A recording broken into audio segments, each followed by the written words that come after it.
राधे राधे जी। कैसे हैं आप सभी लोग। आप सभी लोग स्वस्थ होंगे, कुशल मंगल होंगे। आप सभी के स्वास्थ्य और कुशल मंगल की कामना मैं ईश्वर से करती हूँ कि आप सभी लोग स्वस्थ रहें और कुशल मंगल रहें। आज हम बात करते हैं एक ऐसी छोटी सी लड़की की जो भगवान श्री कृष्ण जी की बहुत बड़ी भक्त थी। वह इतनी बड़ी भक्त थी कि उसे भक्ति करते करते जमाना ही बीत गया। वह भक्ति करते करते ही बड़ी हुई और विवाह के योग्य हो गई। फिर उसका विवाह हो जाता है। भगवान की कृपा से उसका विवाह भी श्री धाम वृंदावन में हो जाता है। एक अच्छे खासे परिवार में उसका विवाह हो जाता है। वह विवाह करके वृंदावन चली जाती है। नई नवेली दुल्हन होती है जो वह कहीं आ जा तो सकती नहीं है। फिर वह एक दिन मायके चली जाती है। कुछ दिन होते हैं उसे मायके गए हुए कि वह दिन भी आ जाता है जब उसका पति उसे मायके लेने आता है। जब पति लेने आता है वह अपने पति के साथ फिर से ससुराल वापस आ जाती है। आने के लिए जब वह घर से तुरती है, चलती है, तब रास्ते में उन्हें शाम पड़ जाती है। शाम पड़ते पड़ते जब वह यमुना जी के किनारे की तरफ चलते हैं तो उसके पति उसे कहते हैं, शाम ढल गई है, अब मैं यमुना जी में थोड़ा स्नान कर लूँ, तुम इस पेड़ के नीचे बैठ जाओ और सारा सामान को ध्यान रखना। वह लड़की तो नई नवेली दुल्हन थी। ससुराल का जो इलाका था, घूंघट भी नहीं उठा सकती थी। वह इतना बड़ा घूंघट उठाकर, इतना बड़ा घूंघट निकालकर पेड़ के नीचे बैठ जाती है। वह पेड़ के नीचे बैठ जाती है। उसका पति जो है वह यमुना जी में स्नान करने के लिए जाता है और कहता है कि अगर तुम्हें कोई समस्या हो या परेशानी हो तो मुझे आवाज़ दे देना। इतना कहते हुए वह यमुना जी में स्नान करने के लिए चला जाता है। वह लड़की जो है बैठी होती है पेड़ के नीचे और सोच रही होती है कि देखो मेरा कैसा भाग्य है कि मेरी शादी भी जो वृंदावन में हुई है, श्री धाम में हुई है, और मैंने कभी उनके दर्शन नहीं किए। वह भगवान जो श्री कृष्ण है उनकी आयु कितनी होगी, ये सब कुछ वह सोच ही रही थी। फिर वह सोचती है उनकी आयु तो इनसे कम ही होगी, तो शायद वे मेरे देवर लगे, और कभी मैंने उनको देखा नहीं। तब जब भी वह मुझे मिलेंगे वह मेरे देवर हुए और मैं उनकी भाभी हुई। इतना वह सोच रही थी और सोचते सोचते वह सोचने लग जाती है कि जब भी वह मुझे मिलेंगे तो वह मुझे भाभी कहकर संबोधित करेंगे। इतना सोच रही होती है कि एक 8-10 साल का लड़का वहाँ पर आता है और भाभी भाभी कर कर उसे पुकारने लगता है। वह सोचती है कि यह तो ससुराल पक्ष का इलाका है, यहाँ पर मैं नई नवेली हूँ तो मुझे भाभी कहने वाला कौन हो सकता है। लेकिन वह इतना बड़ा घूंघट जो है पकड़कर बैठी रहती है। वह सोचती है कहीं यह लड़का मेरा घूंघट ना उठा दे, और कोई बुजुर्ग मुझे इस प्रकार से बिना घूंघट के देखेंगे तो वह कहेंगे कि इतनी बेशर्म लड़की शादी करके यहाँ आई है जिसने चेहरे पर घूंघट भी नहीं किया है। वह ये सब कुछ सोच रही थी और वह लड़का इतना नटखट था कि इतनी जबरदस्ती से घूंघट उठाता है और कहता है कि भाभी आपकी मुंह दिखाई हो गई, कहते हुए वह चला जाता है।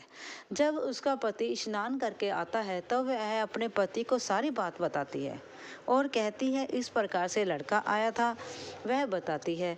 और फिर उसका पति जो है वह कहता है फिर तुमने मुझे आवाज़ क्यों नहीं दी। लड़की कहती है कि जितनी देर तक मैं आपको आवाज़ लगाती उतने में तो वह लड़का भाग गया था। फिर उसका पति कहता है कोई बात नहीं है, वृंदावन कौन सा बहुत ही बड़ा है, छोटा सा इलाका है, कभी ना कभी तो यहीं खेलता हुआ पकड़ा जाएगा और तुम मुझे बता देना, फिर मैं उसकी हड्डी पसली जो है एक कर दूंगा। फिर मैं उसे बताऊंगा कि घूंघट कैसे उठाते हैं। चलो जी, चले गए, घर पहुंच गए।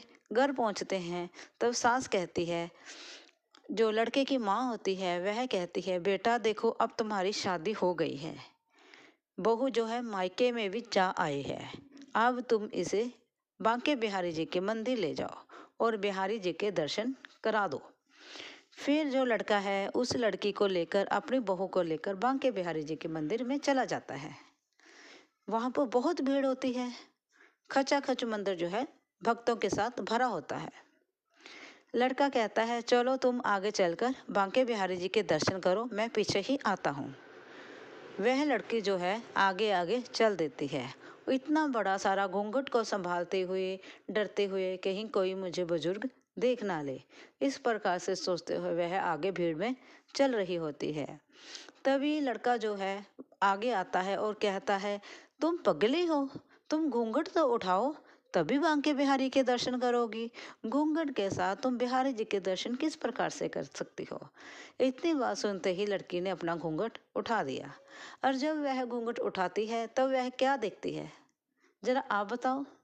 वह देखती है जो लड़का उसके मुंह दिखाई कर कर जाता है यमुना जी के किनारे, वही लड़का बांके बिहारी जी के रूप में मंदिर में बांके बिहारी जी का रूप लेकर उसे दर्शन देता है। और वह लड़की जो है चिल्ला उठती है और उसका पति दौड़ा दौड़ा उसे कहता है, क्या हुआ। वह कहती है, यही तो वह लड़का है जो मुझे बांके बिहारी जी के, जो मुझे यमुना जी के किनारे में मेरा घूंघट उठाने आया था।